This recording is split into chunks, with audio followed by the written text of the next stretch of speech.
नमस्कार दोस्तों। आज हम एक ऐसी टॉपिक पे बात करेंगे जो YouTube में कभी किसी ने नहीं बताया होंगे। जी हाँ, हम बात करेंगे आज एनुअल हेल्थ चेकअप कब और क्या-क्या टेस्ट हर भारतीय को करना चाहिए। तो चलिए शुरू करते हैं। मैं हूँ डॉक्टर के रॉय और आप देख रहे हैं know your health.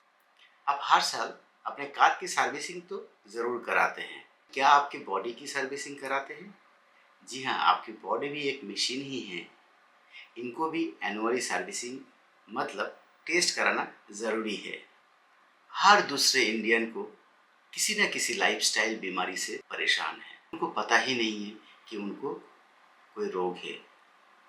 Blood pressure high है लेकिन उनको कोई सिम्टम्स ही नहीं है। शुगर हाई है लेकिन उनको कुछ पता ही नहीं है। लीवर डैमेज हो रहा है लेकिन उनको तो कोई दर्द भी नहीं है। चलिए जानते हैं कब, कैसे और कौन सी उम्र में कौन सा स्क्रीनिंग टेस्ट या फिर एनुअल हेल्थ चेकअप आपको करना ज़रूरी है। एज स्पेसिफिक और जेंडर स्पेसिफिक करके भी हम बताएंगे। हाँ, और सबसे इम्पॉर्टेंट बात, कब कोई सिम्टम्स को या फिर टेस्ट को इग्नोर एकदम नहीं करना चाहिए। स्टे ट्यून्ड, आपकी एनुअल हेल्थ ऑडिट यही से शुरू होती है। इंडिया में लगभग 3.1 करोड़ लोग डायबिटीज से पीड़ित हैं। इनमें से लगभग 25% इंडियन जो पॉपुलेशन है उनको बीपी की शिकायत है। लेकिन क्या प्रॉब्लम है, उनको आधे से ज़्यादा लोगों को पता ही नहीं है। 70% जो लीवर डैमेज होते हैं उनको तो पता ही चलते हैं बहुत लेट टाइम। क्या आप भी उन लोगों में से हैं जो कहते हैं मुझे तो कुछ फील ही नहीं होता है? That's exactly the problem. यहाँ पर ज़्यादा से ज़्यादा जो रोग होते हैं वो तो इनिशियल स्टेज में साइलेंट ही रहता है। चलिए अब बात कर लेते हैं। हर साल कुछ बेसिक इन्वेस्टिगेशंस होता है जो हर किसी को करवाना चाहिए 30 साल के बाद। वो है सीबीसी, जिसको कंप्लीट हीमोग्राम बोला जाता है। ये इन्फेक्शन डिटेक्ट करता है। एनीमिया भी इससे पता चलता है। इसके बाद आता है लीवर फंक्शन टेस्ट। इससे आपके लीवर में कोई परेशानी है कि नहीं, लीवर कुछ स्ट्रेस में है कि नहीं, ये पता चलता है। आपको जॉन्डिस है कि नहीं, ये पता चलता है। उसके बाद किडनी फंक्शन टेस्ट और रेनल फंक्शन टेस्ट भी बोला जाता है। इसमें आपकी किडनी अच्छा काम कर रहा है कि नहीं, ये पता चलता है। इसके बाद आते हैं लिपिड प्रोफाइल। लिपिड प्रोफाइल में आपके शरीर में चर्बी की परिमाण ज़्यादा है कि नहीं, कोलेस्ट्रॉल ठीक ठाक है कि नहीं, ये पता चलता है। तो आपकी हार्ट डिजीज़ को पहले ही ये प्रिवेंट कर सकता है दवा के यूज़ से। इसके बाद आता है सबसे कॉमन जो विटामिन हमारे देश में डेफिशिएंसी होता है वो है विटामिन डी और विटामिन बी 12। ये भी करवाना चाहिए। इसके बाद आते हैं थायराइड प्रोफाइल टेस्ट। जो आपकी थायराइड में कोई डिजीज़ है कि नहीं वो पता चलता है। T3, T4 और TSH ये बेसिक कुछ टेस्ट है। इसके बाद यूरिन की एकदम नॉर्मल माइक्रोस्कोपिक एग्जामिनेशन, ज़्यादा नहीं, वो 50 रुपये के अंदर ये टेस्ट हो जाता है।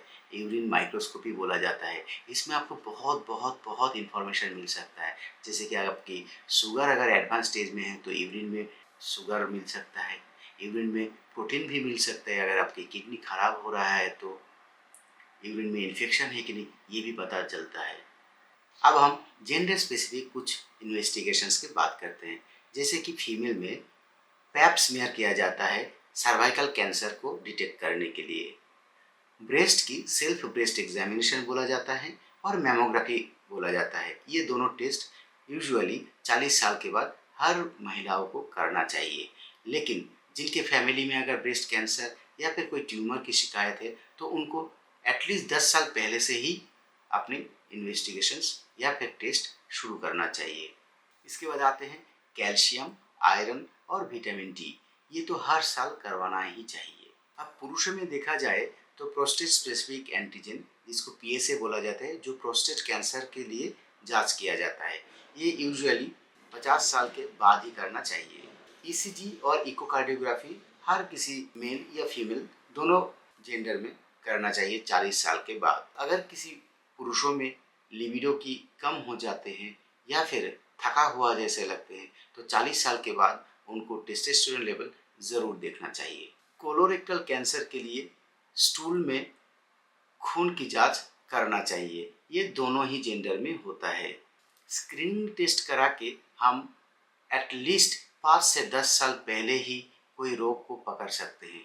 कुछ कुछ रोग तो 10 साल पहले भी पता चल जाता है। अब हम बात करते हैं एज स्पेसिफिक कौन सा टेस्ट करना चाहिए।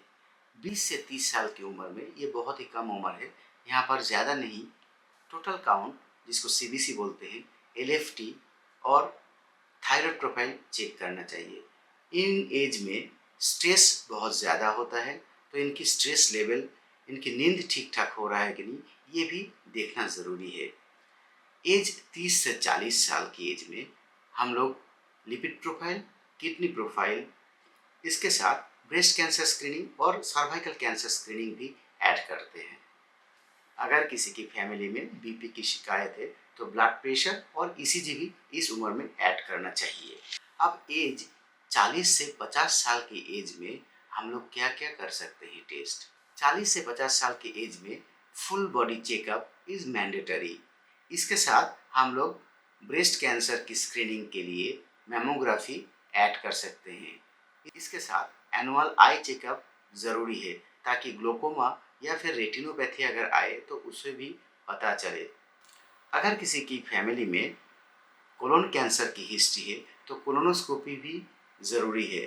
50 साल के ऊपर की सभी मेल या फीमेल में बोन डेंसिटी स्कैनिंग, इसके साथ टीएमटी और कार्डियोग्राफी एंड ट्रेडमिल टेस्ट भी किया जाता है ताकि आपकी हार्ट कितना अच्छी तरह से फंक्शन कर रहे हैं वो भी देखने को मिले। कैंसर स्क्रीनिंग में कैंसर ब्रेस्ट, कोलोन कैंसर और प्रोस्टेट कैंसर की भी स्क्रीनिंग किया जाता है इस एज में। अब हम बात करते हैं इंडिया स्पेसिफिक लाइफस्टाइल और रीजियोनल वेरिएशंस में क्या क्या रोग हो सकते हैं। जैसे कि अगर आप ज़्यादा कार्ब खाते हैं तो फिर आपकी डायबिटीज़ होने की संभावना ज़्यादा है। अगर आप ज़्यादा सॉल्ट लेते हैं तो फिर आपको ब्लड प्रेशर बढ़ने की संभावना है, साथ में हार्ट की डिजीज़ भी हो सकता है। अगर आप ज़्यादा तला हुआ चीज़, फैटी चीज़ खाते हैं तो आपको कोलेस्ट्रॉल की प्रॉब्लम हो सकता है, इससे बीपी भी बढ़ सकता है और कार्डियक इशू भी हो सकता है। अगर आप घर में बैठे बैठे रहते हैं, कोई काम नहीं करते, एक्सरसाइज नहीं करते, जिसको सेडेंटरी लाइफस्टाइल बोला जाता है, इसमें आपको डिप्रेशन ज़्यादा हो सकता है, ओबेसिटी ज़्यादा हो सकता है। अब हम बात कर लेते हैं रीजियोनल वेरिएशन की। नॉर्थ इंडिया में विंटर ज़्यादा होते हैं इसलिए बीपी की एक प्रॉब्लम हो सकती है। इसके साथ नॉर्थ इंडिया में पॉल्यूशन की लेवल बहुत ज़्यादा है तो वहाँ पर ब्रीदिंग प्रॉब्लम या लंग्स की प्रॉब्लम भी आजकल बहुत ज़्यादा होने लगे हैं, तो इसके हिसाब से आपको टेस्ट करवाना चाहिए। साउथ इंडिया में किस किस रीजन में आयोडीन की डेफिशिएंसी है तो वहाँ पर थायराइड की प्रॉब्लम हो सकता है। अर्बन एरिया में अल्कोहल ज़्यादा पीना, सेडेंटरी लाइफस्टाइल लीड करना, उसके साथ फास्ट फूड, जंक फूड खाना, ये सब जुड़े हुए होते हैं बहुत तरह की मॉडर्न डिजीज़ के साथ, जैसे कि ओबेसिटी हुआ, अल्सर हुआ, ये सब हो सकता है। लोगों में एक कॉमन कंसर्न है डॉक्टर और टेस्ट बहुत महंगा है। देखिए आज के ज़माने में बहुत सारे लैब्स हो गए हैं, बहुत सारे एरियाज़ में हेल्थ चेकअप होते हैं जो 999 से शुरू होके लगभग 2000 में हो जाता है। आजकल तो बहुत सारे ऑनलाइन एप्लीकेशन भी आ गए हैं जहाँ पर आप अपना हेल्थ चेकअप करा सकते हैं। उसमें बहुत सारे टाइप के हेल्थ चेकअप होते हैं जिसमें कॉम्प्रिहेंसिव हेल्थ पैकेज बोल के भी कुछ पैकेज होते हैं जहाँ पर आप लगभग 2000 से 2500 के अंदर कर सकते हैं। ऑलवेज इट इज़ बेटर आप हेल्थ चेकअप करके अपने रोग को पहले पता लगाइए, देन अगर आपको रोग हो जाता है उसमें आपको 2 से 5 लाख तो ऐसे ही खर्चा हो जाता है अगर आप आईसीयू में भर्ती हुए तो always invest in preventive health then to invest for treatment purpose. आप अपने फ़ोन की अपडेट मिस नहीं करते हैं तो फिर आप क्यों अपने हेल्थ की अपडेट को मिस करेंगे। हेल्थ चेकअप सिर्फ बीमारी के लिए नहीं है, ये बीमारी से बचने के लिए है। तो और देर किस बात की, आज ही अपना हेल्थ चेकलिस्ट बनाइए, अपना हेल्थ चेकअप कराइए, अपने पेरेंट्स को भी हेल्थ चेकअप करवाइए और वीडियो को उन लोगों को फॉरवर्ड कीजिए जो आई एम फाइन बोल के जस्ट इग्नोर कर देते हैं। अगर ये वीडियो आपको अच्छे लगे, इन्फॉर्मेटिव लगे तो वीडियो को लाइक, शेयर, सब्सक्राइब और कमेंट करना मत भूलिए। कमेंट में ही आपके साथ में जुड़े रह पाऊँगा। नमस्कार दोस्तों, जय हिंद।